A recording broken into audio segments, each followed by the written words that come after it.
ना, ना, ना। ठीक है चलो। सो आज के इकोनॉमिक्स का टॉपिक हमारा क्या है? पहले बात तो लास्ट क्लास में हमने सीखा हुआ था कि हमारी इनकम्स क्या है, नेशनल इनकम हमारी कैसे हम मेजर करते हैं, जीडीपी, जीएनपी, एनएनपी, एनडीपी, ये चीजें हमने सीखी हुई थी, राइट। जहां पे आपने देखा था जीडीपी और जीएनपी में मेन डिफरेंस क्या है, कोर डिफरेंस क्या है, और उस कोर डिफरेंस के ऊपर ही हमसे एग्जाम में सवाल पूछता है, राइट। वहीं से आपसे पूछेगा सवाल कि यार वो कोर डिफरेंस हमारा क्या है। तो कृपया होपफुली आपने इसको रिवाइज किया होगा। फिर हमने एक चीज पढ़ी थी, नॉमिनल और रियल जीडीपी में क्या डिफरेंस होता है। ओके, जीएनपी और हमारे एनडीपी और एनएनपी में क्या था कि हम डिप्रिशिएशन को बस माइनस कर दे रहे थे। तो ये सब कुछ हमने सीखा हुआ था, राइट। अभी हम आगे बढ़ेंगे और आज मैं आपको यहाँ पर जो एक टर्म हमारा रह गया था वो हम पढ़ेंगे, राइट। और वो टर्म हमारा क्या था? वो टर्म हमारा था आपका कि जो हम गैप्स कुछ होते हैं, राइट। कुछ हमारे दो तीन गैप्स भी होते हैं जिनके बारे में अपने को पढ़ना होता है। तो पहला हमारा होता है इन्फ्लेशनरी गैप। ये चार गैप हम पढ़ेंगे, इसके ऊपर भी सवाल आया है एग्जाम में, तो इसको केयरफुली पढ़ेंगे। उसके बाद आज का टॉपिक हमारा ये है कि आज पहले हम जानेंगे हमारी कोर इंडस्ट्रीज कौन कौन सी होती हैं, और सीधे आपको आज हम खूब सारे क्वेश्चंस करेंगे यहां पर, ठीक है। मैं आपको दिखाऊंगा कितने सारे हमारे पीवाईक्यूज वगैरह यहाँ पे आए। तो जो हमारे कोर इंडस्ट्रीज हैं वो हम पढ़ेंगे। एचडीआई जो हमारा एक टॉपिक होता है उसके ऊपर खूब क्वेश्चन आते हैं, वो हम पढ़ने वाले हैं, ठीक है। ये पढ़ने के बाद फिर सस्टेनेबल डेवलपमेंट गोल्स हमारे, बहुत आसान टॉपिक है, करंट अफेयर में पढ़ते हैं हम लोग कई बार, लेकिन स्टिल रिलेवेंट है हमारे लिए, इंपॉर्टेंट है। देन मनी के बारे में हम पढ़ेंगे, कॉन्सेप्ट ऑफ मनी क्या होता है, और यहां से हम इंट्रोड्यूस करेंगे मनी को। और जब मनी के बारे में हम पढ़ लेंगे मेरे भाइयों, तो उसके बाद फिर कल हम पढ़ेंगे मॉनेटरी पॉलिसीज के बारे में। और आप देखो कितने सारे पीवाईक्यूज आज के टॉपिक से ही आपको मिल जाएंगे, राइट। नियर मनी क्या होता है आपका, डिजिटल मनी क्या होता है, ये सब टॉपिक्स हमारे आज हम खत्म करेंगे। चलो, तो होपफुली सब कुछ बढ़िया होगा, स्वस्थ होगा आपके जीवन में। थोड़ा मैं धीरे बोल रहा हूँ बिकॉज ऑफ हेल्थ, ठीक है, but hopefully I am audible enough, ठीक है। पहला टॉपिक हमारा मेरे भाई आज का है इन्फ्लेशनरी गैप। ये क्या होता है? तो भाई इन्फ्लेशनरी गैप जो हमारा होता है, ये मेजर करता है जो आपका डिफरेंस होता है करंट रियल जीडीपी, जो आपका एक्चुअल जीडीपी है, और GDP of an economy operating at a full employment. इसका मतलब क्या हुआ? आपने यार देखो, नॉर्मल, बहुत नॉर्मल चीज है कि एक आइडियल कंडीशन तो होती होगी, है ना, राइट। किसी भी चीज की एक हमारी आइडियल कंडीशनिंग या आइडियल कंडीशन होती है कि भाई किसी भी चीज का फाइनल पोटेंशियल क्या है, या पोटेंशियल क्या है बेसिकली।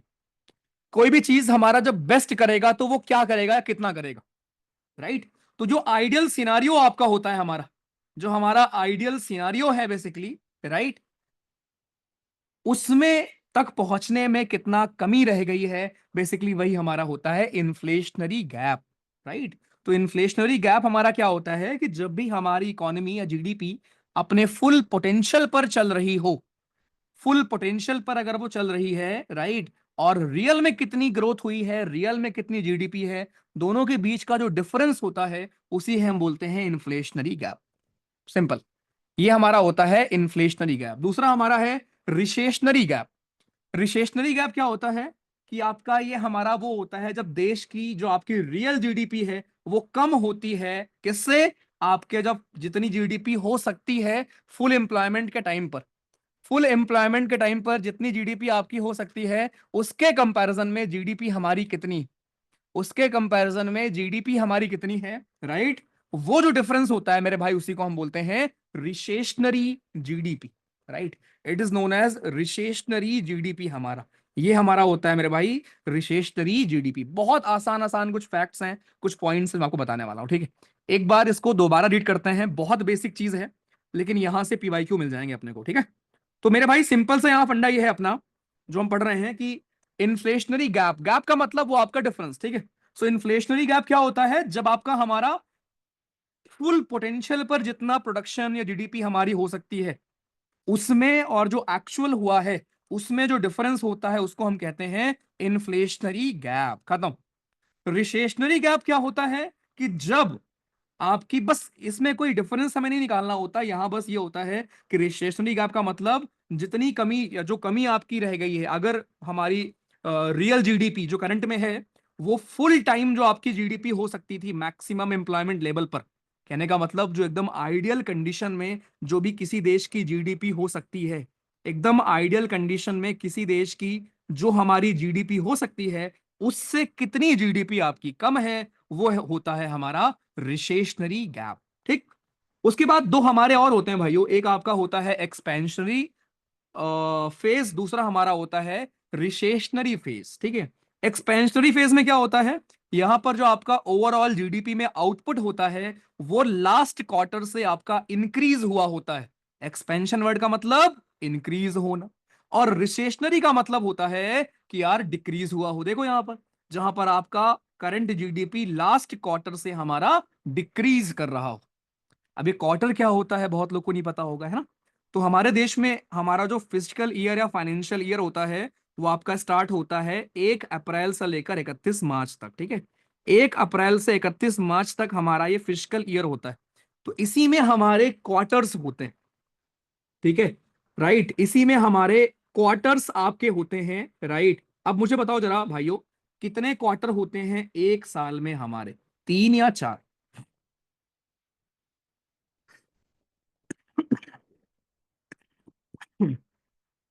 बहुत लोग को ये नहीं पता होता, कोई बात नहीं, आप पता रहेगा। ठीक है, तो मेरे भाई ध्यान रखना है कि एक फिजिकल ईयर में आपके हमारे 4 क्वार्टर होते हैं। In 1 year there are 4 quarters of 3 month each. ठीक है, 3 3 महीने के हमारे 4 क्वार्टर होते हैं। ठीक है, तो अगेन हर क्वार्टर वाइज आपकी ग्रोथ आती है कि इस क्वार्टर में कितनी ग्रोथ हुई, उस क्वार्टर में कितनी ग्रोथ हुई, फर्स्ट क्वार्टर में, सेकंड क्वार्टर में कितनी ग्रोथ हमारी हो रही है, राइट। तो ये चीज ध्यान रखेंगे कि आपके एक क्वार्टर में हमारे, सॉरी, साल में 4 क्वार्टर आपके होता है। ठीक है, हमारे Q1, Q2, Q3, Q4 ऐसे करके हमारा होता है, और फिर इसमें हमारा ग्रोथ कितनी हो रही है वो आता है। तो जब एक क्वार्टर से दूसरे क्वार्टर में जाने पर आपकी ग्रोथ जो है वो जीडीपी हमारी डाउन हो रही होती है, उसको बोलते हैं रिसेशनरी फेज। और जब वो अप हो रही होती है उसको बोलते हैं एक्सपेंशनरी फेज। ठीक है, अब ना यहां पर अनएम्प्लॉयमेंट लिखा होगा, ये हम अलग से पढ़ेंगे। ठीक है, अलग से मैं आपको पढ़ाऊंगा भाइयों कि जब महंगाई बढ़ती है, महंगाई का मतलब क्या होता है, इन्फ्लेशन। जब हमारी इन्फ्लेशन बढ़ेगी तो उस कंडीशन में क्या होता है, जो हमारी एम्प्लॉयमेंट होती है वो भी बढ़ती है। अब ये बड़ा इंटरेस्टिंग पॉइंट होता है, आज का टॉपिक नहीं है। ठीक है, ये आज का टॉपिक नहीं है, आज का टॉपिक हमारा सिर्फ मनी है, मनी का इंट्रोडक्शन है। उसके बाद हम जब करेंगे तो उधर आप पढ़ते हो कि मनी कंट्रोल हम कैसे करते हैं, राइट। इन्फ्लेशन क्या होता है, महंगाई कैसे कंट्रोल करते हैं। तो ये एक ऑर्डर में अपने को पढ़ना है। जैसे आप कोई भी सब्जेक्ट पढ़ते हो ना, उसमें एक ऑर्डर होता है। पॉलिटी में आपको पढ़ा रहा हूं तो डायरेक्ट हम लोग मनी बिल नहीं पढ़ लेंगे, है ना। पहले मैं आपको पढ़ाऊंगा प्रेसिडेंट कौन होते हैं, उसके बाद आप जाओगे यार कि हमारे कौन कौन से मनी बिल होते हैं, कौन से फाइनेंशियल बिल होते हैं, देन हम उस ऑर्डर में पढ़ते हैं। तो इसलिए ना प्लीज घबराना मत। ठीक है, पहली क्लास हमने की एकदम बेसिक क्लास, लेकिन अभी धीरे धीरे जो हमारा पूरा टॉपिक जो हमारे हैं यहाँ पर, उनको हम धीरे धीरे पढ़ेंगे और जिस ऑर्डर में हम पढ़ेंगे, राइट। आई नो कि आप में से बहुत लोग चाहते हो कि भैया एक चीज हमें आती है वो है टाइप ऑफ मार्केट। तो टाइप ऑफ मार्केट हमारे माइक्रो इकोनॉमिक्स में हम लोग पढ़ते हैं, अभी हम लोग मैक्रो पढ़ रहे हैं। ठीक, तो धीरे धीरे करके मैं सब कवर करूंगा, लेकिन एक ऑर्डर में होगा। और प्लीज उस ऑर्डर में रिवाइज करते रहो, बस एक रिक्वेस्ट है आपसे, कि बहुत आसान लगेगा लेकिन अगर रिवीजन नहीं करोगे सब भूल जाओगे। तो मैं आपको बस एक फंडा भी बस रिकॉल करा रहा हूं कि इतना इंटरेस्टिंग हमारा होता है भाई, इतना इंटरेस्टिंग कहानी होती है कि जैसे मान लो पैसा है आपके पास। ठीक है, आपके पास पैसा है, सारा खेल पैसे का ही है। कोई भी गुड्स सर्विसेज कुछ भी आपको चाहिए, कैसे मिलेगा, पैसे से आपको मिलेगा, राइट। ये सब कुछ आपको मिलता है पैसे से। अब मान लो आपके पास भैया जी पैसा है, राइट, पैसा है आपके पास। क्या मतलब पैसा है? पैसे से याद आ गया, पैसा है तो बड़ी बड़ी बातें। हाँ, तो मान लो आपके पास पैसा है, ठीक है, ओके। अच्छा, मैंने एक होमवर्क भी दिया था, उसका आंसर क्या सी था क्या भाइयों? उसका आंसर सी था क्या? चलो गुड। जिनको नहीं पता मैं क्या बात कर रहा हूँ, उसका मतलब था कि मैंने आपको एक होमवर्क दिया था, राइट। तो उसका आंसर शायद सी था, जितना मुझे याद आ रहा है। ठीक है, रिपीट कर दूं? ठीक है, मैं रिपीट कर दूंगा अभी, पहले ये समझ लो। तो मेरे भाई पूरी कहानी पैसे की होती है, ठीक है। अब जब महंगाई बढ़ती है ना हमारे देश में, एक चीज जान लो, अगर आज के दिन आईफोन 1 लाख रुपए का बिक रहा है, अगर आईफोन 1 लाख का बिक रहा है, इसका मतलब यह है कि there are people out there जो 1 लाख पे करने को तैयार हैं। समझे?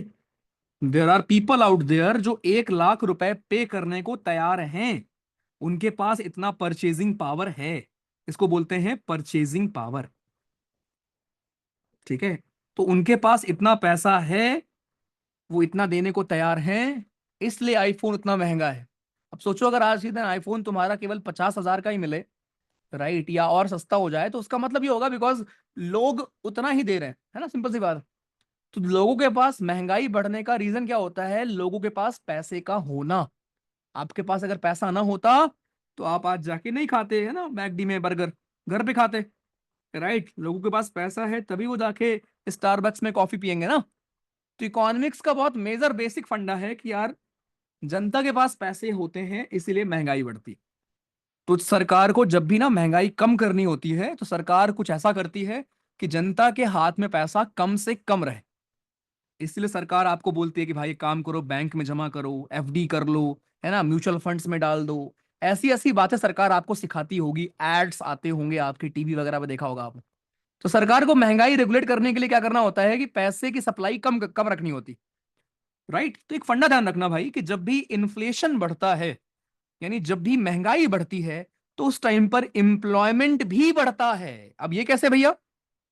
अरे भाई अगर मेरे पास पैसा होगा तभी तो मैं जाकर बर्गर खाऊंगा ना। और जब मैं बर्गर खाऊंगा तो बर्गर बनाने वाले की नौकरी लगेगी ना वहां पर। एक बर्गर बनाने वाला होगा, एक सफाई करने वाला होगा, एक तुम्हारा रिसेप्शन में बैठने वाला बंदा होगा। राइट, चलाने के लिए आप टेबल कहीं से खरीदोगे, कुर्सी कहीं से खरीद कर लाओगे, वो कुर्सी वाला टेबल वाला उसकी दुकान चलेगी।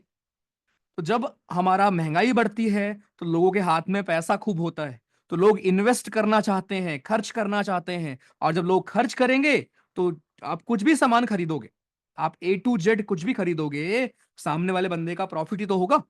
तो इससे ये होता है कि एम्प्लॉयमेंट आपका बढ़ता है।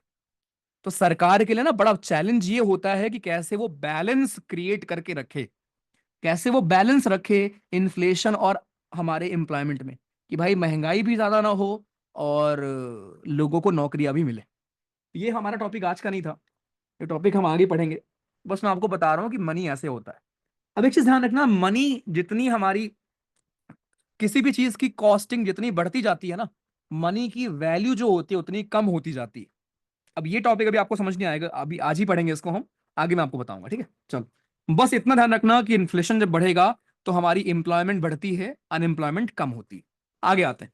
तो इसको मैं रिपीट कर दूं तो भाइयों, हमने जीडीपी पढ़ा हुआ था कि जीडीपी जो हमारी ग्रोथ होती है, राइट, वो दिखाती है।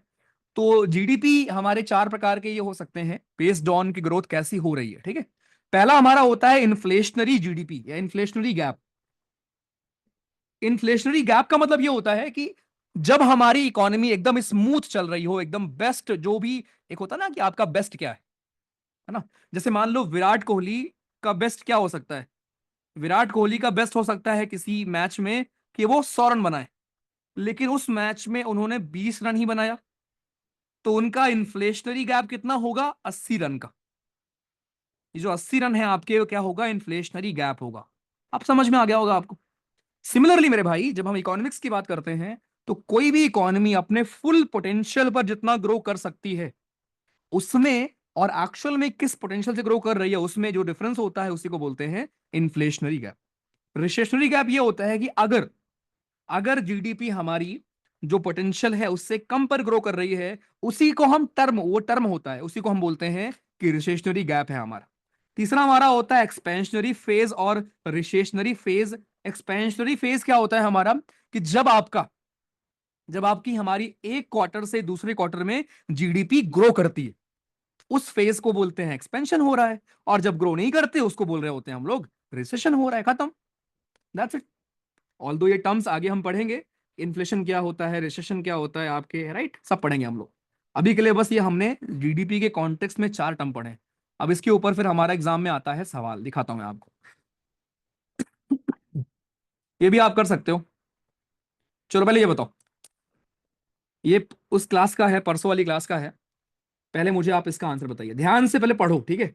इकोनॉमिक्स में बहुत इंपॉर्टेंट होता है कि आप पढ़कर पहले समझें कि क्वेश्चन में पूछ क्या रहा है।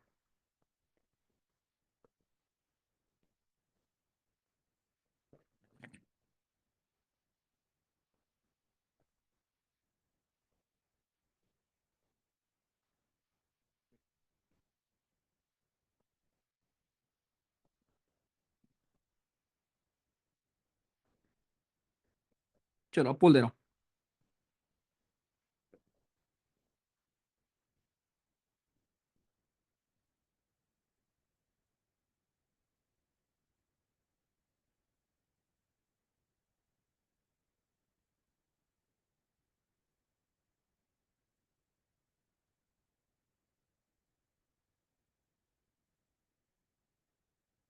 Which of the following statements is not correct? Real GDP is calculated by valuing outputs of different years at common prices. Potential GDP is the real GDP that the economy would produce if its resources were fully employed.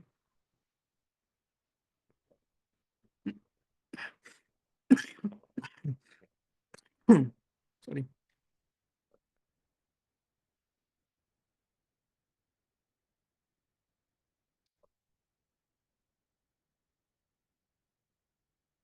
एक statement पढ़ के ही आपको समझ में आ जाएगा कि इसका answer क्या है।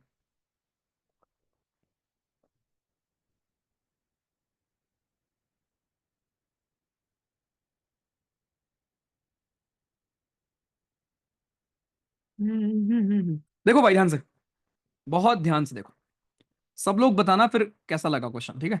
पहला कह रहा कि इनमें से कौन सा करेक्ट नहीं है, कौन सा करेक्ट नहीं है पूछा है। रियल जीडीपी जो आपकी होती है उसको हम कैलकुलेट करते हैं by valuing output of different year at common price. जो कॉमन प्राइस का मतलब समझे भाई, कॉमन प्राइस का मतलब जो आप बेस ईयर मानते हो। सॉरी, समोसा वाला एग्जांपल याद है कि हमने 2010 में एक समोसा की दुकान लगाई थी। उस टाइम जो रेट था उस रेट के रिस्पेक्ट में अगर हम आज देखेंगे तब हमको समझ में आएगी ये ग्रोथ हो रही नहीं हो रही, राइट।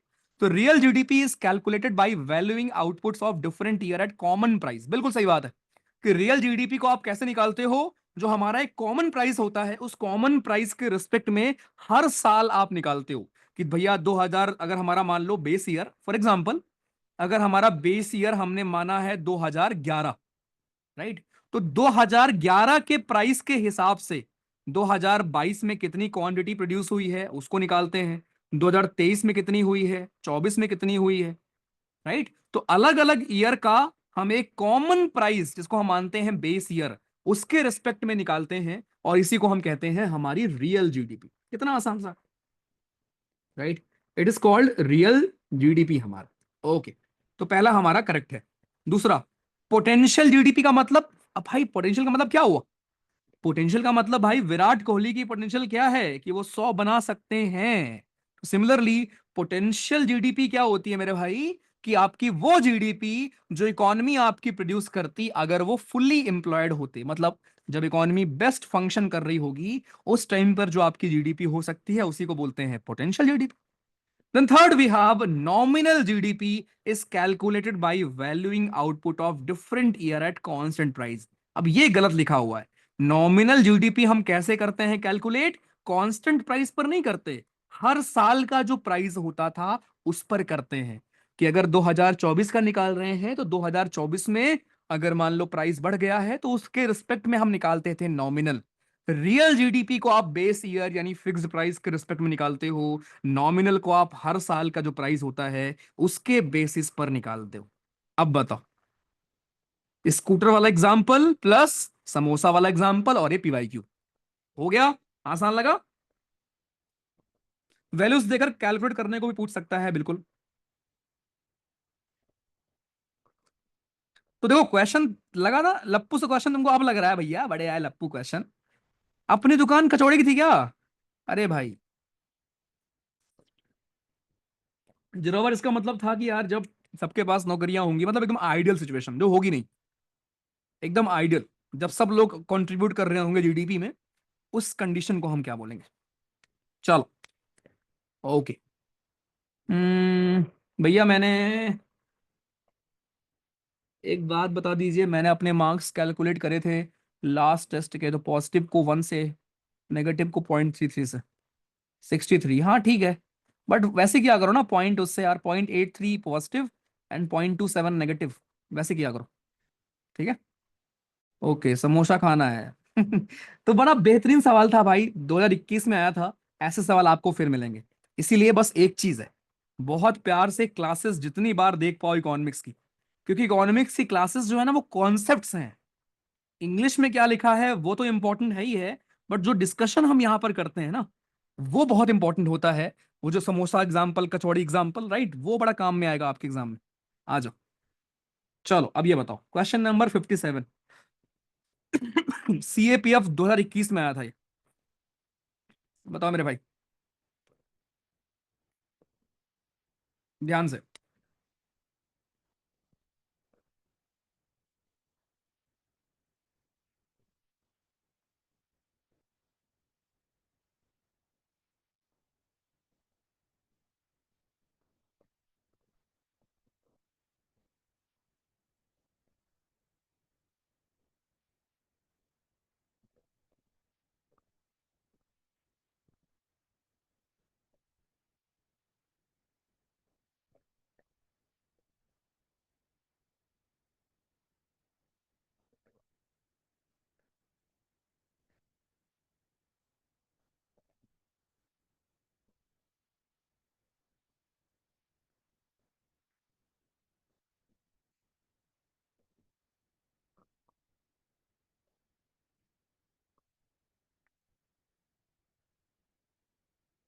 हाँ जी। The amount by which the equilibrium level of real GDP exceeds the full employment level. कितना आसान सा है देखो। रिसेशनरी गैप क्या होता था, अगर उसी को हम बोलते ही थे, अगर आपका ज्यादा है, पोटेंशियल से सॉरी कम है, तो उसको हम बोलते ही थे। बट जो गैप होता है, वो जो अमाउंट है, जो गैप है, उसको बोलते हैं इन्फ्लेशनरी गैप। शाबाश, गुड। एक और सवाल आया था हमारे सीडीएस में फिर, तो सीएपीएफ में आया, राइट, और उसी साल फिर हमारे सीडीएस में आता है।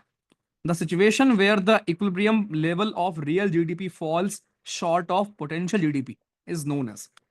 बस तेरे को पूछने की लैंग्वेज बस अलग है, ठीक है। कह रहा है ऐसी सिचुएशन को हम क्या बोलते हैं। अब यहां पर वो गैप नहीं पूछ रहा है, वो डिफरेंस नहीं पूछ रहा है, वो बस पूछ रहा है कि ऐसी सिचुएशन को हम क्या कहते हैं कि जो हमारी जीडीपी है वो कम रह गई पोटेंशियल से। तो ऐसी सिचुएशन को हम कहते हैं रिसेशनरी गैप। लेकिन जो गैप होता है उसको बोलते हैं इन्फ्लेशनरी गैप। ठीक। दोनों में आपके ये अंतर है। अगर गैप है, मान लो विराट कोहली ने सेंचुरी बना सकता था, तो 100 रन हो गया पोटेंशियल जीडीपी, बट विराट ने बनाया 20 रन, तो ये हो गया रियल जीडीपी। अब ऐसी सिचुएशन कि विराट जी 80 रन से कम रह गए, ये जो 80 हैं, ये है तुम्हारा इन्फ्लेशनरी गैप। बट केवल ये सिचुएशन, ऐसी सिचुएशन जब ये गैप है, उसी को बोलते हैं रिसेशनरी गैप। बस। ठीक। चलो भाई, तो ये हमारे बाकी क्वेश्चंस हो गए थे। ये था हमारा पहला टॉपिक, होपफुली आपको बढ़िया लगा होगा प्लस क्वेश्चन के साथ। तो प्लीज रिवाइज करेंगे। अब जरा हम आते हैं अपने कोर इंडस्ट्रीज पर। ओके भाई, तो पहली चीज हमारी कोर इंडस्ट्री है भारत में कुछ, राइट, उन पर जरा हम फोकस करेंगे। तो एक हमारा होता है इंडस्ट्रियल प्रोडक्शन, राइट, और एक हमारी कंपनी है, एक ऑर्गेनाइजेशन है जिसका नाम है नेशनल स्टेटिस्टिकल ऑफिस, राइट। वो मेजर करती है कि जो भारत की कोर इंडस्ट्री है, राइट, जो हमारी भारत की कोर इंडस्ट्री है वो कैसे फंक्शन आपकी कर रही, ओके, वो हमारी फंक्शन कैसे कर रही हैं, या हमारी चीजें कैसे हो रही। ठीक है, तो हम एक मिनट वेट करना।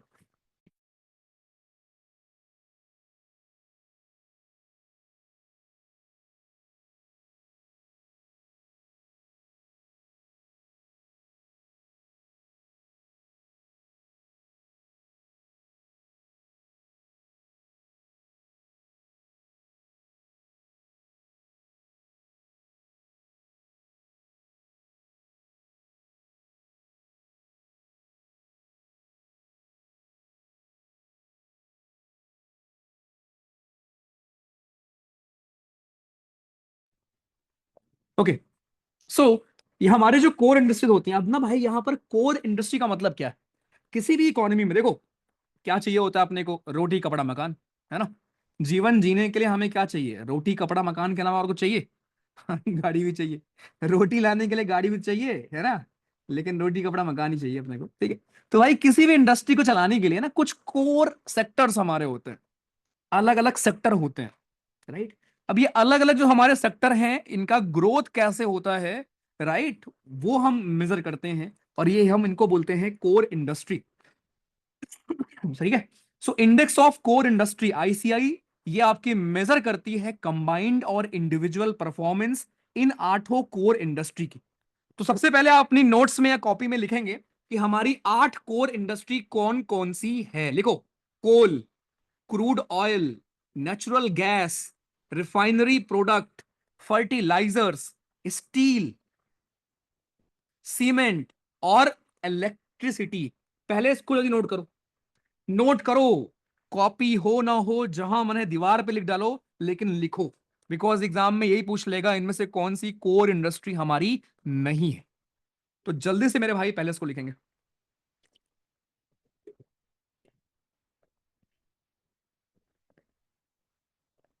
ठीक है।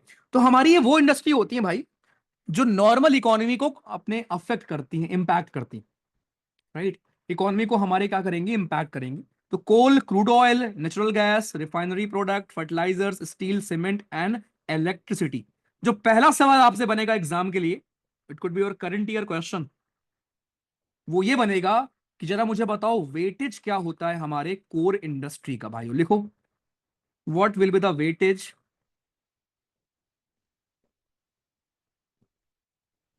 Of core industry. ठीक, कोर इंडस्ट्री के हमारे वेटेज क्या है। सबसे ज्यादा वेटेज है रिफाइनरी प्रोडक्ट को, रिफाइनरी प्रोडक्ट। ठीक, दूसरा वेटेज हमारा है इलेक्ट्रिसिटी को, लिखिए भाइयों, सेकंड है इलेक्ट्रिसिटी। थर्ड वेटेज है स्टील। फोर्थ है कोल। फिफ्थ है क्रूड ऑयल। सिक्स्थ है नेचुरल गैस।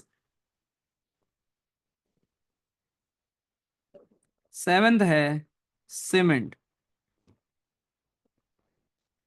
और लास्ट है, क्या बचा, फर्टिलाइजर। ठीक है। सो मैक्सिमम 28% के अप्रोक्सीमेटली, 28% के आसपास का जो हमारा भाइयों वेटेज है, लगभग 28% के आसपास का जो हमारा वेटेज है वो हम देते हैं रिफाइनरी प्रोडक्ट्स को। ठीक है। तो ये हमारी 8 कोर इंडस्ट्री हैं, refinery products, electricity, steel, coal, crude oil, natural gas, cement, fertiliser. ठीक है। ये आठों कोर इंडस्ट्री हमारे, इनका weightage is very very important. ठीक है, इस ऑर्डर में, पहली बात तो ये ध्यान रखेंगे। ठीक, आई। तो यहां पे वही लिखा गया है कि जो इंडेक्स हमारा है इसको प्रिपेयर, ये जो 8 कोर इंडस्ट्री हैं इनको मिला के 40% आपका बनता है जो हमारा इंडस्ट्रियल प्रोडक्शन है, राइट। इंडस्ट्रियल प्रोडक्शन का 40% तुम्हारा ये कोर इंडस्ट्री ही देती है। कहने का मतलब और भी हमारी इंडस्ट्रीज होती हैं, और भी लोकल लेवल पर, माइनर लेवल पर और भी इंडस्ट्रीज हमारी हैं, लेकिन पूरे इकोनॉमी की अगर मैं प्रोडक्शन की बात करूं तो पूरी इकोनॉमी के प्रोडक्शन में आपका लगभग 40% जो हिस्सा है वो कोर इंडस्ट्री जो हमारी है वही कंट्रीब्यूट करती है। ये ध्यान रखेंगे। आगे, ये जो इंडेक्स आपका है इसको प्रिपेयर करते हैं ऑफिस ऑफ इकोनॉमिक एडवाइजर।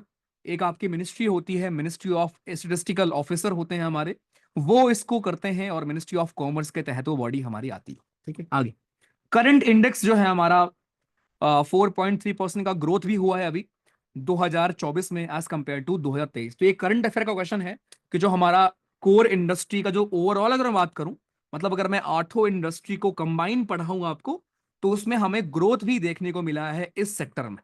ठीक है। आठों इंडस्ट्री का जो कंबाइंड ग्रोथ है वो भी हमारा लगभग 4.3% अभी हुआ है। ये स्टेटमेंट बेस्ड क्वेश्चन पूछ लेगा कि क्या भैया ग्रोथ हो रहा है नहीं हो रहा है। आगे आते हैं। अब ये बड़ा इंपॉर्टेंट स्लाइड है हमारे लिए। यहां मैंने आपको पहली बात सिखाया वेटेज हमारा क्या है। ठीक है। अब ये हमारा वो जो आप पढ़ते हो ना 40%, उस 40% का 28%, 19%, 17% हमारा कितना है आपका। ठीक है। तो रिफाइनरी प्रोडक्ट सारे कोर इंडस्ट्री में हमारे मैक्सिमम वेटेज हम देते हैं रिफाइनरी को, उसके बाद इलेक्ट्रिसिटी को, उसके बाद स्टील को, फिर कोल को, crude oil, natural gas, cement और फर्टिलाइजर। अब 2024 में जो अभी नवंबर में आपका इंडेक्स आया है, उसमें अगर मैं ग्रोथ की बात करूं तो सब में ग्रोथ हुई है। सीमेंट में 13% ग्रोथ आपकी हुई, राइट। कोल में, स्टील में, इलेक्ट्रिसिटी में, रिफाइनरी में इतनी इतनी आपकी ग्रोथ हो रखी है। लेकिन क्रूड ऑयल, कच्चा तेल सुना होगा आपने, है ना, कई बार न्यूज में। कच्चा तेल हो गया, इसका जो हम निर्यात करते हैं, राइट, सॉरी आयात करते हैं। सो क्रूड ऑयल हमारा हो गया, नेचुरल गैस हो गया, ये दो में हमारी नेगेटिव ग्रोथ हुई है, मतलब चीजें डिक्लाइन हुई। एग्जाम में यही पूछ लेगा कि एज ऑफ 2024-25 इनमें से कौन सी इंडस्ट्री में हमें नेगेटिव ग्रोथ देखने को मिली है, राइट भाई। तो क्रूड ऑयल और नेचुरल गैस में आपको नेगेटिव ग्रोथ देखने को मिली है, और ये करंट अफेयर का डेटा है। दिस इज करंट अफेयर का हमारा डेटा अभी नवंबर 2024 के हिसाब से, ठीक। तो यहां पे आपने को क्या पढ़ना था कि हमारी वो 8 कोर इंडस्ट्री कौन सी हैं, पहली बात तो, और उनका वेटेज कितना है। ऑर्डर पूछेगा आपसे वेटेज में 1 2 3 4 करके। And as of today current affair में कौन सी इंडस्ट्री ग्रो कर रही है, राइट, और कौन सी इंडस्ट्री हमारी है, कौन सा सेक्टर हमारा है कोर इंडस्ट्री में आपके जो हमारा अच्छा नहीं कर रहा है। तो उसमें आपका नेचुरल गैस और क्रूड ऑयल वो हमारे सेक्टर आते। अब इसके ऊपर फिर सवाल आता है आपके सीडीएस 2020 में। सवाल यह था कि as per the use based classification of index of industrial production maximum weight has been assigned to. ये थोड़ा अलग क्वेश्चन था, पूछा गया था कि मैक्सिमम वेटेज हम किसको देते हैं। देखो प्राइमरी गुड्स जो आपके होते हैं, ऑल्दो मैं गुड्स आपको पढ़ाऊंगा आगे, राइट, गुड्स टॉपिक हमारा आगे आएगा। जो हमारे प्राइमरी गुड्स होते हैं, राइट भाइयों, इसमें आपका क्या क्या आता है, इसमें आता है रॉ मटेरियल। प्राइमरी गुड के अंदर ही आता है रॉ मटेरियल और नेचुरल रिसोर्स वगैरह, नेचुरल रिसोर्स वगैरह, एग्रीकल्चर वगैरह, ठीक है। तो इसी को हमारे मैक्सिमम वेटेज होता है हमारे जो इंडस्ट्रियल प्रोडक्शन का इंडेक्स है उसमें। अगर मान लो सेक्टर वाइज पूछेगा तो सेक्टर वाइज में टॉप पर कौन है, हमारा रिफाइनरी प्रोडक्ट, ठीक। बट ऐसे में हमारा प्राइमरी गुड। आ जाओ, फिर ये हमारे सिविल सर्विसेज 2020 का सवाल है, बताइए।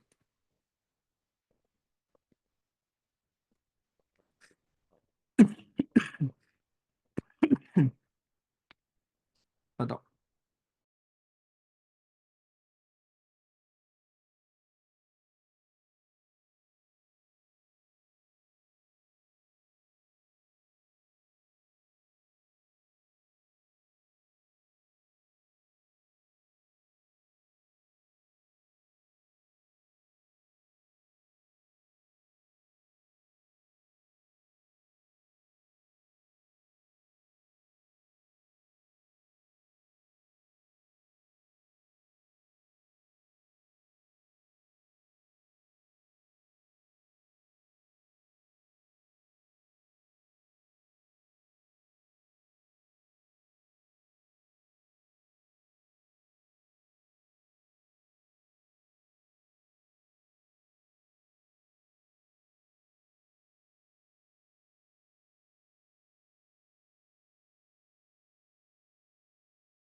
ये आपके सिविल सर्विसेज का सवाल था। ये 3% लोग कौन हैं जिनको अगर मैं उनका नाम भी पूछ लूं ना, वो उसमें भी गलत टिक करेंगे। अबे कुछ भी है ना, सामने लिखा है फिर भी डी होगा, ठीक है। आ जाओ। अब ये एक सवाल था हमारे सीडीएस 2018 का। मैंने ऐसा आपको क्यों पढ़ाया है, बिकॉज सवाल ऐसे आते हैं। सवाल ये है कि growth in production of which of the following core industry in India during the period was negative. सवाल यह है कि इनमें से कौन सी इंडस्ट्री का ग्रोथ 2015-16 में नेगेटिव रहा है। क्या पता इस बार आपसे पूछ ले ऐसे करके 23-24 में नेगेटिव रहा है, और ये लिखकर आपसे करंट ईयर क्वेश्चन बन जाएगा आपके। मजे की बात यह है कि आज के कॉन्टेक्स्ट में इसका जो सब आंसर है वही आंसर तब भी था। इसका आंसर आज भी नेचुरल गैस होगा, उस ईयर भी नेचुरल गैस ही था। तो नेचुरल गैस सेक्टर में ग्रोथ तब भी नेगेटिव थी, इस साल भी नेगेटिव ग्रोथ ही हुई यार। तो आंसर दोनों का सेम ही है, लेकिन करंट अफेयर का सवाल था ये उस टाइम पर, तो जरा ध्यान रखेंगे। आइए दूसरा। The Department for Promotion of Industry and Internal Trade has revised the base year index of 8 core industry having a combined weight of about 40.7. ये भी ध्यान रखना, ठीक है, कि ऑलमोस्ट 40% जो हमारे इंडस्ट्री का वॉल्यूम है या सेक्टर है, उसका 40% कोर इंडस्ट्री से ही आता है, राइट। आपसे ये पूछा गया इनमें से कौन सी हमारी कोर इंडस्ट्री नहीं। चलो बोल दे रहा हूं ध्यान से।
वाह वाह भैया, कुछ नहीं करना, सीरियस। तो इकोनॉमिक्स में आपको देखने को मिल रहा होगा कि अगर आप कॉन्सेप्ट समझ में आ गया है तो फिर लल्लू सवाल भी आते हैं, बिकॉज जो टफ सब्जेक्ट्स होते हैं उनमें आसान सवाल भी वही कर पाते हैं जो पढ़ कर जाता है, तो इसलिए पढ़ कर जाएंगे हम लोग, ठीक है। चलो, तो ये था हमारा कोर इंडस्ट्री के ऊपर। तो कोर इंडस्ट्री के ऊपर कुछ भी सवाल आएगा भाइयों, कर लोगे? बताओ जरा जल्दी से। हो जाएगा, करंट ईयर का आएगा तब भी हम लोग कर लेंगे कि किस सेक्टर में ग्रोथ नेगेटिव हुई है, किस में पॉजिटिव हुई है, मैक्सिमम किस में हुई है, क्या पता पूछ ले मैक्सिमम ग्रोथ किस में हुई है।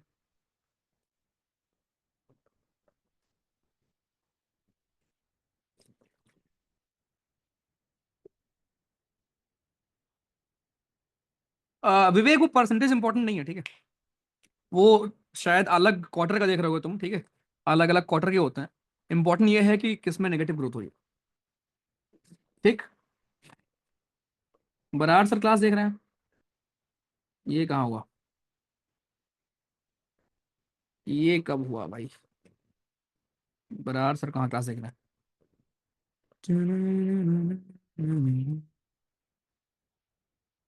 ओके, चलो तो जरा ध्यान रखेंगे हम ये इन चीजों को भाइयों, ठीक है। ये था हमारा कोर इंडस्ट्री।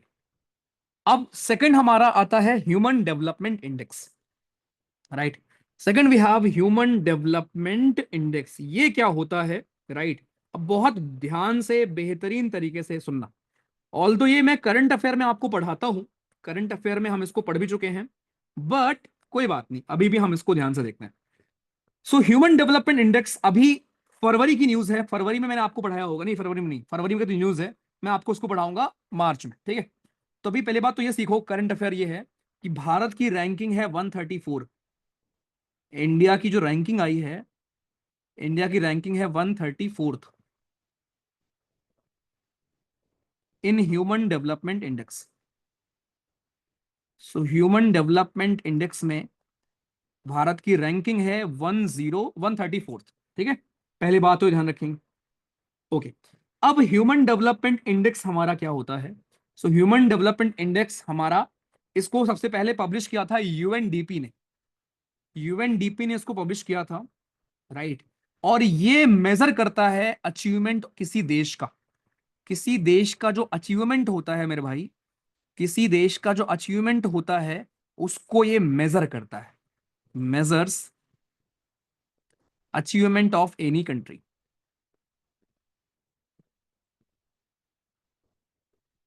ठीक। ओके, तो ये है हमारा जो करता है मेजर। अब इसका बैकग्राउंड ये है कि इसको डेवलप किया था एक पाकिस्तानी थे, इसको डेवलप किया गया एक पाकिस्तानी थे, इकोनॉमिस्ट थे, उनका नाम है था महबूल उल हक। महबूल उल हक एक पाकिस्तानी थे, 1990 में उन्होंने इसको डेवलप किया था, राइट। और ये किसी देश की ग्रोथ को, डेवलपमेंट को शो करने के लिए बेसिकली दिखाया जाता है। एम क्या है? To emphasise that people and their capabilities should be the ultimate criteria for assessing the development of a country. ठीक, तो जरा ये ध्यान रखेंगे हमारा।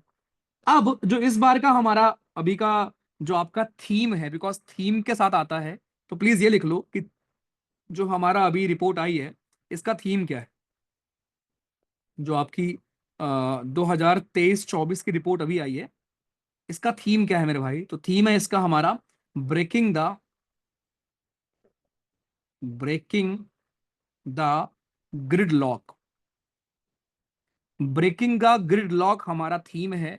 आपके जो अभी रिसेंटली हमारी रिलीज हुई है ये आपकी रैंकिंग हमारी, ठीक है, तो ये ध्यान रखेंगे। अब यहां पर सबसे इंपॉर्टेंट हमारा होता है कि यार क्राइटेरियाज क्या क्या होते हैं, राइट? वो हमारे क्राइटेरिया क्या है जिस पर हम इसको जज करते हैं। ओके, तो तीन हमारे इंडिकेटर होते हैं, बहुत ध्यान सुनना, और ये पूछेगा आपसे। तीन इंडिकेटर होते हैं जिस पर हम जज करते हैं ह्यूमन डेवलपमेंट इंडेक्स को। कौन कौन से? पहला आपका होता है हमारा लाइफ एक्सपेक्टेंसी एट बर्थ। ठीक, first we have life expectancy at birth, कि लाइफ एक्सपेक्टेंसी कितनी है उस बालक में जन्म के समय। ठीक, दूसरा, सेकंड हमारा होता है expected year of schooling, expected year of schooling या mean year of schooling basically. And then तीसरा हमारा होता है gross national income, gross national income. ठीक, तो life expectancy at birth, birth के टाइम पर कितनी आपकी लाइफ एक्सपेक्टेंसी है, एक्सपेक्टेड ईयर ऑफ स्कूल, कितने साल आप स्कूल में गुजारोगे, और ग्रॉस नेशनल इनकम। ये तीन वो हमारे पैरामीटर होते हैं हमारे दोस्तों, जो कि हमारे, जिन पर हम ह्यूमन डेवलपमेंट इंडेक्स को यूएनडीपी हमारे रिलीज करती है। यहां देख लो, तो इसमें आपके अलग अलग हम लोग 0 से 1 के बीच में रेटिंग देते हैं। 0 का मतलब लोवेस्ट, 1 का मतलब हाईएस्ट। 0.8 से अगर हाई है तो उसका मतलब हाई ह्यूमन डेवलपमेंट है। 0.5 से 0.79 के बीच में है तो मीडियम है। 0.5 से कम अगर है तो लो ह्यूमन डेवलपमेंट आपका होगा। ठीक, आई। अब ये रहा आपका, देख लो, long and healthy life, life expectancy at birth, right. ये सारे हमारे इंडेक्सेस आपके होते हैं जिस पर हम, इंडिकेटर्स हमारे हैं, देख लो, life expectancy at birth, expected year of schooling, और तीसरा हमारा ग्रॉस नेशनल इनकम। ये तीन हमारे इंडिकेटर होते हैं जिस पर हम ये जज करते हैं। ठीक, इस चीज को हम जज कर रहे होते हैं आप, बस खत्म। तो ये था हमारा इंडेक्स, कौन रिलीज करता है? यूएनडीपी करता है। इस बार का थीम क्या था मेरे भाई? और इंडिकेटर्स हमारे कौन से होते हैं, ये हमारे लिए इंपॉर्टेंट था। अब अगर मैं आपको ये बता दूं कि इस बार बेस्ट परफॉर्मिंग नेशन कौन है, तो मेरे भाई जो अभी आपकी रिलीज हुई है उसका जरा प्लीज लिख लो। जो अभी हमारी रिलीज हुई है, इंडेक्स जो अभी रिलीज हुआ है, उसमें टॉप 3 कंट्री में हमारा नंबर 1 पर है स्विट्जरलैंड। स्विट्जरलैंड ने टॉप किया है।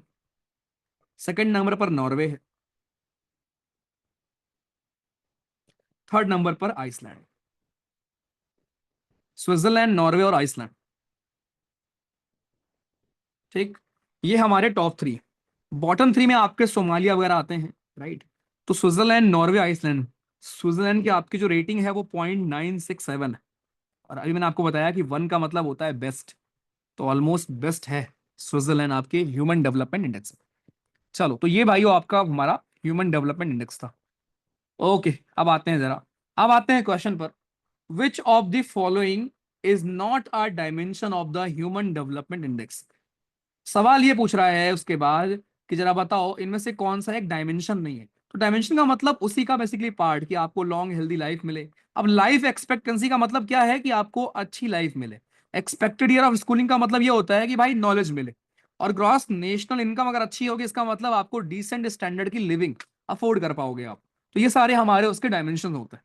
और फिर एग्जाम में आता है कि इनमें से कौन सा हमारा एक डायमेंशन नहीं है ह्यूमन डेवलपमेंट इंडेक्स को मेजर करने का या देखने का, राइट। तो मेरे भाई इसका आंसर क्या होगा हमारा? इसका आंसर होगा a long healthy life, obviously, obviously, decent standard of living. ठीक, तो हम, अरे sorry, access to banking and other financial provision, ये है हमारा एक डायमेंशन नहीं होता कि बैंकिंग और फाइनेंशियल प्रोविजन या आपको बैंक अकाउंट है नहीं है, ये पैरामीटर नहीं होता या ये डायमेंशन नहीं होता हमारा ह्यूमन डेवलपमेंट इंडेक्स का। फिर एक बार सवाल आया था, कौन थे हमारे, किसने दिया था? सीडीएस 2019 में ही हमारे इसके ऊपर दो दो सवाल आए थे। ठीक है, तो ये दिया था हमारे महबूल उल हक ने। बेसिक सवाल है, हो जाएगा आपसे। आइए। ठीक। फिर यहाँ एक सवाल ये बनता है कि which one of the following approaches of human development was initially proposed by ILO and emphasised on health, education, food, water supply, sanitation और हाउसिंग। आईएलओ के हिसाब से वो कौन सा अप्रोच था, ये अलग क्वेश्चन है, यहाँ का नहीं है, बट स्टिल यहीं पे पढ़ लेते हैं। आईएलओ के हिसाब से भाइयों वो कौन सा अप्रोच था जिसपे हमारा फोकस था?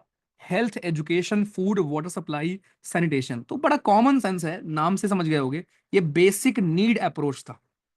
This was the basic need approach, किसका? आईएलओ का। अब ये जो ऑप्शन में आपका लिखा है कैपेबिलिटी अप्रोच, ये पढ़ लेते हैं। तो मेरे भाई ध्यान रखना, जो आपका कैपेबिलिटी अप्रोच है, इसको दिया था किसने? इसको अमर्त्य सेन ने दिया था। Capability approach was given by Amartya Sen. एक सेकंड।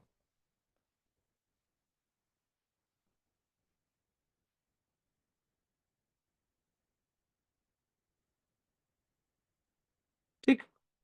इसको दिया था अमर्त्य सेन ने। कैपेबिलिटी अप्रोच दिया था हमारे अमर्त्य सेन ने। और इसमें क्या क्या इंक्लूड होता है मेरे भाई? इसमें आपका हेल्थ हो गया, हेल्थ सेक्टर इंक्लूड होता है हमारा। एजुकेशन सेक्टर इंक्लूड होता है, health, education and access to resources. ठीक है, एक्सेस टू रिसोर्सेस, ये हमारे तीन पैरामीटर या तीन चीजें हमारी होती हैं जो आपकी इसमें इंक्लूड होती हैं। जरा ध्यान में रखेंगे। ठीक। ये हमारा कैपेबिलिटी अप्रोच ये है, लेकिन इसका आंसर हमारा था बेसिक नीड अप्रोच। तो आपने एक अलग चीज सिखाई मैंने आज आपको कि आईएलओ के हिसाब से, आईएलओ ने कुछ दिन पहले या कुछ सालों पहले एक बेसिक नीड अप्रोच लेकर आए थे, जहां पर फोकस ये था कि किसी भी इंसान को जो बेसिक जीवन जीने के लिए कुछ रिसोर्स की जरूरत पड़ती है, जैसे आपकी हेल्थ हो गई, एजुकेशन हो गया, खाना हो गया, पानी हो गया, सैनिटेशन हो गया, हाउसिंग, घर हो गया, राइट? तो ये आईएलओ के हिसाब से बेसिक नीड अप्रोच थी। लेकिन एक कैपेबिलिटी अप्रोच भी होती है, इसको आईएलओ ने नहीं दिया था, इसको अमर्त्य सेन ने दिया था। और इस पर फोकस एरिया था हेल्थ, एजुकेशन और एक्सेस टू रिसोर्सेस। ये आपके फोकस एरियाज हमारे थे। ठीक, ध्यान रखेंगे। आई। फिर सीडीएस 2020 में एक सवाल आता है कि जरा बताओ ह्यूमन डेवलपमेंट के हमारे चार पिलर कौन से होते हैं? तो ये प्लीज लिख लीजिए, हमारे चार पिलर ह्यूमन डेवलपमेंट के कौन से? रिपीट कर देगा क्वेश्चन हमारे। तो पहला आपका होता है इक्विटी। अब मैंने आपको पढ़ाया है पॉलिटी में कि इक्विटी और इक्वालिटी में अंतर क्या होता है। इक्विटी और इक्वालिटी में क्या अंतर होता है, ये चीज हम पढ़ चुके हैं कि what is equity and what is equality. ठीक। आई। तो इनमें से कौन आपके हमारे चार पिलर हैं? इक्विटी, इंक्लूजन, प्रोडक्टिविटी और एम्पावरमेंट। इक्विटी, प्रोडक्टिविटी, एम्पावरमेंट और सस्टेनेबिलिटी। तो मेरे भाई ये आपका होगा इक्विटी, प्रोडक्टिविटी, एम्पावरमेंट और सस्टेनेबिलिटी। बी होगा इसका आंसर। इसको प्लीज नोट कर लो जल्दी से।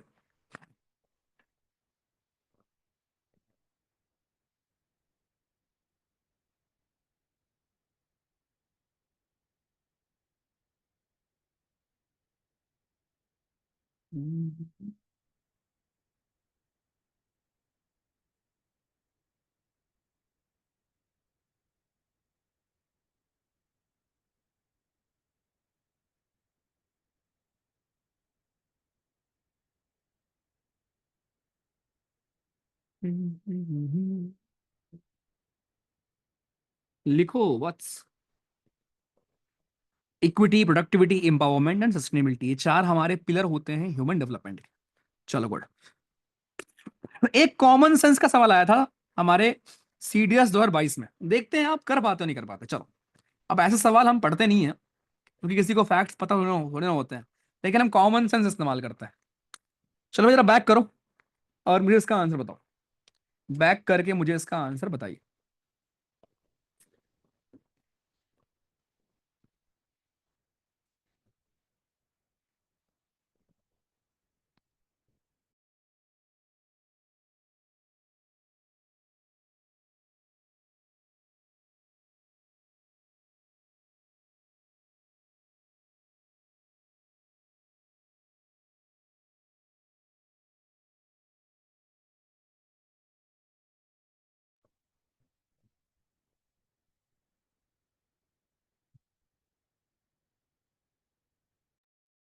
अबे चारों कैसे होगा बे? अच्छा भैया, नॉट तो देखा ही नहीं, नॉट कौन देखेगा भैया लत? वत्स, नॉट कौन देखेगा? कह रहा, if you were to browse a table of recent period showing life expectancy at birth for all categories. अब देखो ये आप किसी को, कोई पढ़ के थोड़ा ना जाएगा ये क्वेश्चन। हाँ, कोई पढ़ के क्वेश्चन जा ही नहीं सकता कि रीसेंट फैक्ट डेटा हमारे क्या है, लेकिन कॉमन सेंस हम इस्तेमाल कर सकते हैं।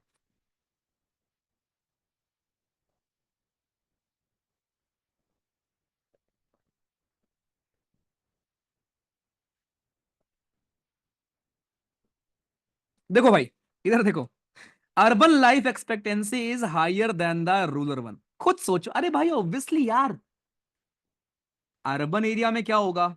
अर्बन एरिया में तुम्हारे पास डॉक्टर मिल जाएंगे, यूल फाइंड डॉक्टर, है ना, डॉक्टर मिल जाएंगे, हेल्थ केयर अच्छा होगा वहां पर, राइट, फैसिलिटीज अच्छी होंगी तुम्हारी, सब कुछ ठीक है। अब आई नो आप बोलोगे भाई भैया गांव में हवा अच्छी है। हवा ठीक है, वो फैक्टर्स ठीक है, बट जब आपको हेल्थ केयर, इमरजेंसी हेल्थ की नीड पड़ती है ना, गांव में लोगों को कुछ दिक्कत अगर हो रही है, राइट, गांव में लोग बुखार से भी मर जाते हैं कभी कभी। ओके, बिकॉज उनको बुखार आ रहा होता है, उनको लगता है बुखार ही तो है, लेकिन होता कुछ और है, समझे? तो एक बड़ा मेजर फैक्टर होता है कि गांव में आपको, रूरल एरिया में क्या होता है कि आपको हेल्थ केयर अच्छी नहीं है, ठीक है, एक्सेसिबिलिटी तो हेल्थ नहीं है यहाँ पर, लेकिन अर्बन लाइफ एक्सपेक्टेंसी आपकी ज्यादा होती है। तो पहला हमारा बिल्कुल करेक्ट स्टेटमेंट है, दिस इज करेक्ट। दूसरा कह रहा है कि मेल की लाइफ एक्सपेक्टेंसी हायर होती है फीमेल से। अब ये बड़ा इंटरेस्टिंग फैक्ट है, ठीक। ऑल्दो शायद आपने कभी सोशल मीडिया पे देखा होगा ऐसे रील्स, है ना, कि that's why main women live longer. देखा है? देखा होगा ऐसे रील्स। तो ऐसा सच्चाई है ये, कि महिलाएं ज्यादा दिन तक जीती हैं एज कंपेयर टू पुरुष। उसका रीजन ये होता है कि जो पुरुष होता है वो टेंशन लेता है, और जो महिला होती है वो टेंशन, पुरुष के लेने की टेंशन वजह होती है। मजाक कर रहा हूँ यार, ठीक है, समझ रहे हो? गलत बात। जितने भी बहनें हैं मेरी यहाँ पर, मैं आप लोग की बात नहीं कर रहा हूँ यार, ठीक है, डोंट वरी, आप सब अच्छे हो।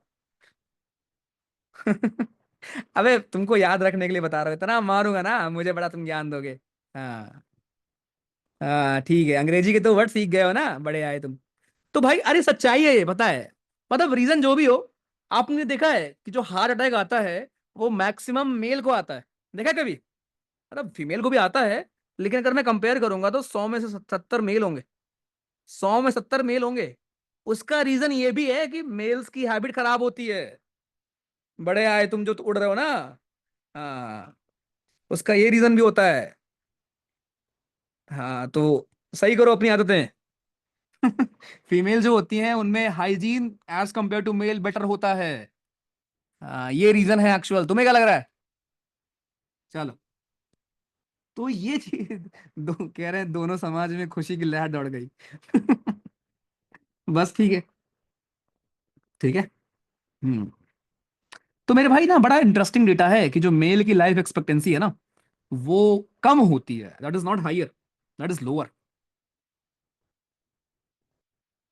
This is lower than the female one. तो यहां पर हमारा जो सेकंड स्टेटमेंट है, राइट, सेकंड स्टेटमेंट जो हमारा है मेरे भाई, ये सेकंड स्टेटमेंट हमारा क्या है, दिस इज इनकरेक्ट। और उसने सवाल में पूछा क्या था आपसे? सवाल उसने पूछा था कौन सा करेक्ट नहीं है। तो कितना बेहतरीन सवाल था, सोचो, राइट, कितना बेहतरीन सवाल था, और उसके बाद फिर क्वेश्चन हमारा, ठीक। तो ऐसे सवालों को हम लोग एग्जाम में अच्छे से करेंगे। चलो। सॉरी, नेक्स्ट, आओ। फिर सीडीएस 2024 में सवाल आया था, और ये मैंने पिछले साल भी पढ़ाया था आपको भैया जी, बैच में होंगे इनको पता होगा। बताओ जल्दी से।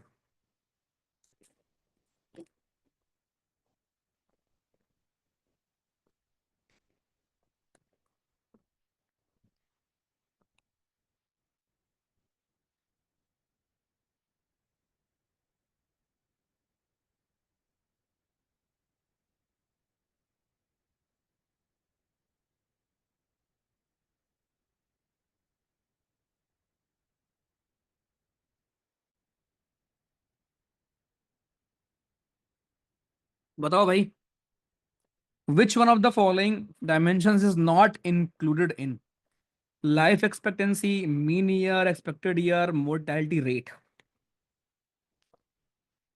तो ऑब्वियसली ये कब पढ़ा दिया मैंने तुमको, कितना आसान। ह्यूमन डेवलपमेंट रिपोर्ट कौन पब्लिश करता है? क्या पता रिपीट हो जाए इस बार।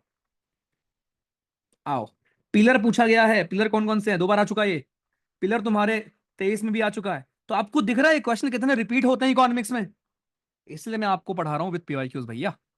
तो प्लीज यार थोड़ा सा कृपा कर दो मेरे ऊपर और अपने ऊपर कि यार ये चीज प्लीज कर लिया करो। बहुत आराम से हम पढ़ रहे हैं, ऐसे हलो हले हौले हौले हौले पढ़ेंगे, 20 मार्च तक आराम से खत्म हो जाएगा। 20-25 मार्च हार्डली जाएगा तो जाएगा। और उस ये भी तब है जब हम साथ में रिवीजन भी कर रहे हैं यार, ठीक है। टेंशन नहीं लेना है किसी चीज की, आराम से पढ़ते रहो, ठीक। ओके। और फिजिक्स तो तुम्हारा 1 हफ्ते का है, वो तो कुछ नहीं है। ऑल दो फिजिक्स आती भी कम है, लेकिन यार पढ़ना तो पड़ेगा ना भाई, है ना। फिजिक्स भले कम आती है लेकिन पढ़ना तो पड़ेगा। Which of the following concepts are considered as pillars of human development? तो ये हमारा होगा 1 2 3, ठीक है। सिक्योरिटी नहीं होगा, फोर्थ नहीं होगा। चलो, तो ये 2 टॉपिक हमने आज पढ़े, और हाई स्कोरिंग टॉपिक्स आपके होते हैं कोर इंडस्ट्रीज और साथ में हमारे ह्यूमन डेवलपमेंट इंडेक्स। तीसरा एक और हमारा होता है जो करंट अफेयर में हम और पढ़ते रहते हैं, दैट इज हमारा ये सस्टेनेबल डेवलपमेंट गोल। अब ये क्या है हमारे, what exactly is sustainable development goal, ठीक है। तो बस इसको पढ़ लेते हैं बिकॉज उसके बाद मनी में कल से आपको पढ़ाऊंगा, ठीक है। राइट। सस्टेनेबल डेवलपमेंट गोल्स जो हमारे होते हैं भाइयों, ये क्या है, what exactly is sustainable development goal? तो सस्टेनेबल डेवलपमेंट गोल को हम 2030 का एजेंडा भी बोलते हैं। इसका मतलब ये है कि ये जो गोल्स हैं वो 2030 तक अपने को पूरा करना है, ठीक। 2015 वो साल था, क्या पता एग्जाम में ये पूछ ले कि इसको हमने अडॉप्ट कब किया था गोल्स को। तो 2015 में अडॉप्ट किए गए थे हमारे गोल्स। टोटल हमारे 17 गोल्स हैं। 17 गोल्स को हमने 2015 में अडॉप्ट किया था, और एम ये था कि 2030 तक हम लोग इसको क्या करेंगे, 2030 तक हम इसको अचीव कर लेंगे। ये था हमारा एंड गोल, ठीक। अब ये मैं आपको इसलिए पढ़ा रहा हूं बिकॉज एग्जाम में आएगा ये सवाल, कुछ भी कर लो आएगा आएगा, राइट। सबसे पहले हमारा नो पॉवर्टी। तो यहां देख लो भारत में भी क्या है, ये तो आपका हो गया ग्लोबल लेवल पर, ठीक है भाई। ग्लोबल लेवल पर आपका हो गया। भारत में क्या है, मिनिस्ट्री ऑफ स्टेटिस्टिक्स और प्रोग्राम जो हमारी है, ये रिस्पॉन्सिबल होती है for the development of national indicator framework, right. NITI Aayog has the overall responsibility of SDGs implementation and align the government scheme. तो एग्जाम में ये पीवाईक्यू है आपका, राइट। एग्जाम का ये पीवाईक्यू है कि एग्जैक्टली कौन होता है रिस्पॉन्सिबल, हु इज रिस्पॉन्सिबल हमारे आपका जो ये एसडीजी गोल है इसको इंश्योर कौन करता है? तो ये काम होता है नीति आयोग का भारत में। नीति आयोग ये आपका इंश्योर करती है मेरे भाइयों। आई, तो एसडीजी हमारे 17 ग्लोबल गोल हैं। इसमें ग्लोबल गोल के अंदर हमारे 169 टारगेट्स हैं। 2015 में हमने इनको एक्सेप्ट किया था कि 2030 तक हम इसको अचीव कर लेंगे। बस एम है कि हम लोग इरेडिकेट करेंगे पॉवर्टी को हर तरीके से, ह्यूमन राइट्स एंड मतलब हर तरीके से हम लोग ये अचीव करने वाले, ठीक। ब्रिटलैंड आपका कमीशन रिपोर्ट थी, उसके बेसिस पर आपका ये हमारा पूरा बना हुआ था। अब यहाँ पर गोल पढ़ना बड़ा इंपॉर्टेंट है, लेकिन उसके पहले एक सवाल हमारा आया था सीडीएस 2017 में, एक सवाल आया था कि हम इन गोल्स को कब तक अचीव करेंगे। उसका आंसर था 2030, ठीक। आइए पहले गोल पढ़ते हैं। गोल नंबर 1 है हमारा कि 2030 तक गरीबी नहीं होगी। तुम्हें लगता है ऐसा हो सकता है? गोल नंबर 2 है zero hunger. Goal number 3 good health and wellbeing. Goal number 4 quality education. Goal 5 gender equality होगी। Goal 6 clean water sanitation. Goal 7 affordable and clean energy. Goal 8 decent work and economic growth. Goal 9 industry innovation and infrastructure. Goal 10 reduce inequalities. Goal 11 sustainable cities and communities. Goal 12 responsible consumption and production. Goal 13 climate action. Goal 14 life below water. Goal 15 life on land. Goal 16 peace and justice, strong institutions. Goal 17 partnership for the goals. बस फिर exam में आएगा कि sustainable development index के तहत इनमें से कौन आपका गोल में इंक्लूड नहीं है। देख लो, zero hunger, reduce unemployment, life below water, responsible consumption and production. Poll दे रहा हूं, जरा बताओ।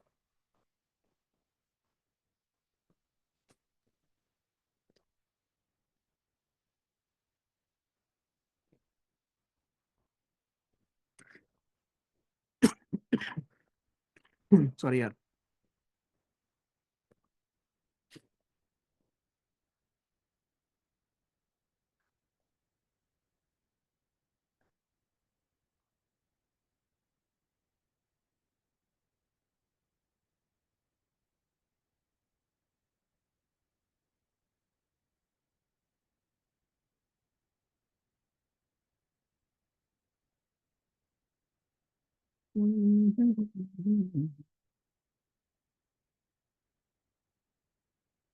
तो भाई जीरो हंगर तो होगा, राइट। लाइफ बिलो वाटर ये भी आपका होगा। गोल नंबर 14 हमारा सामने लिखा रहा है, फिर भी गलत कर रहे हो। रिड्यूस अनएम्प्लॉयमेंट, हम अनएम्प्लॉयमेंट को कम करेंगे ऐसा गोल कहीं पर नहीं है, ठीक है। हाँ, गरीबी को कम करेंगे ये गोल है, लेकिन अनएम्प्लॉयमेंट को हटाएंगे ये गोल नहीं। ये आपका नॉट पूछा गया था। आ जाओ, दैट्स इट, खत्म। तीनों टॉपिक के ऊपर कुछ भी सवाल आएगा मेरे भाई, कर लेंगे।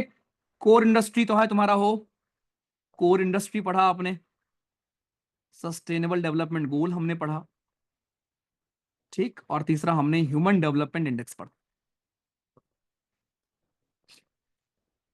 हाँ, नो पॉवर्टी, पॉवर्टी का पार्ट ऑफ स्पीच क्या होगा? बताओ भैया, एक भाई साहब हमारे पूछ रहे हैं नो पॉवर्टी में पॉवर्टी का पार्ट ऑफ स्पीच बताओ। प्रेजेंटेशन दिया था आपने कॉलेज में, बढ़िया यार। One of the best class भैया, पंकज तुमको मैं उल्टा टांग दूंगा, one of the best class नहीं होगा, बेस्ट क्लासेस होगा।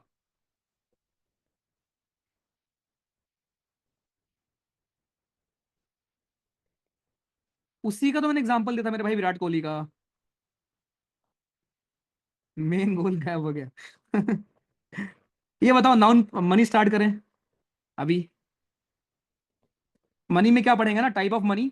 अब यहां मैं आपको सिखाऊंगा मॉनेटरी पॉलिसी, महंगाई, गरीबी, सब यहीं पर आएगा, ठीक है। कल की क्लास बहुत आपकी इंटरेस्टिंग होगी, ठीक। भैया आपको चलते चलते चक्कर आता है नहीं भाई? कमजोरी नहीं है, मुझे परेशान मत हो।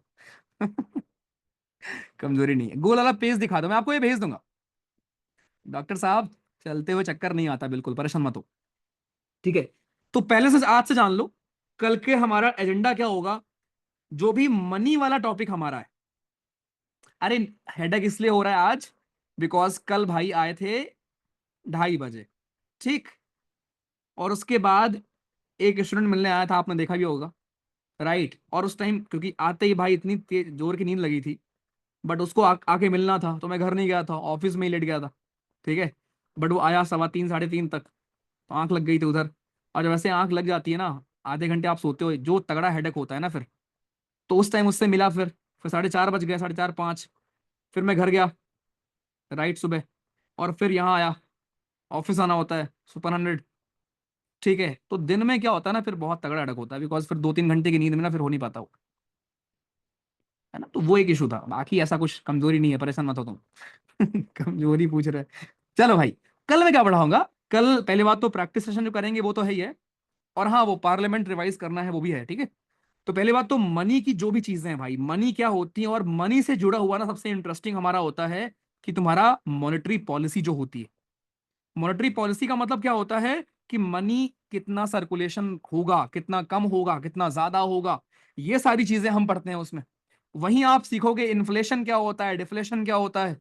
वहीं हम सीखेंगे पॉवर्टी, गरीबी के प्रकार कितने होते हैं, सुना होगा आपने, है ना, गरीबी वगैरह। तो मस्त टॉपिक लगने वाला आपको भाई, पॉलिटी इतनी इंटरेस्टिंग है ना।